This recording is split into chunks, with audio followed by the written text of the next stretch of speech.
Петок 13 декември, кратки вести во 12 часот.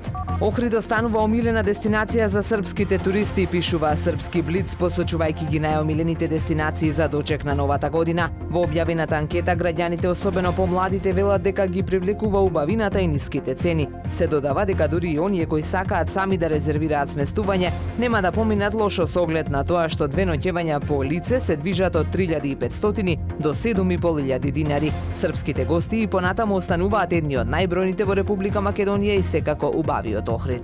При редовен надзор во Охрид, инспекторите од Агенцијата за храна и ветеринарство парично казнија маркет и месарница поради констатирани нерегуларности. Маркетот е казнет за пуштање во промет сувомесни производи и мелено месо без декларација и со поминат рок на употреба, додека месарницата е санкционирана заради неспроведени задолжителни здравствени прегледи на вработените. Покрај редовните, периодов засилени се контролите кај операторите со храна, а акцент е ставен на новогодишните пакетчиња и нивната безбедност. Епископот Хераклејски господин Климент е нов портпарол на Светиот архиерејски синод на Македонската православна црква Охридска архиепископија. Тој доаѓа на местото на митрополитот Тимотеј, а на должност ке стапи на 1 јануари 2025 година. Од синодот уште информираат дека 40-дневниот помен на блажено упокоениот митрополит Тимотеј ке се изврши на 3 јануари на Плаошник во Охрид.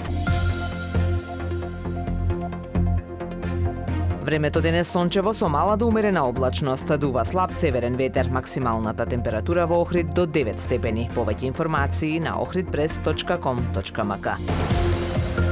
Уредник и водител на вестите Даниела Спасик, технички реализатор Реджеп Селман.